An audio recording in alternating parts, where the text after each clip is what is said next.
This is an important one, broadcasting your inner world.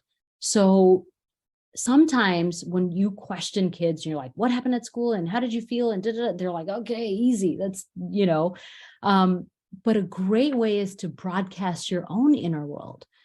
Like, for example, maybe after this, I might say, I was really nervous about doing this, but I did it and it felt really good. And I'm proud of myself. So verbalizing things that are going through in your inner world. Sometimes we feel like we have to put on this show of we've got everything, together. We're the adult, we're the parent. And so we have to not show them the cracks.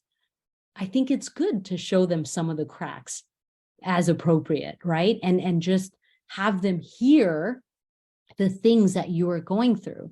Because when they go through it, they'll think about it. Oh, I remember when mama was really nervous or really scared to do that, but she still did it. And then she felt really good afterwards.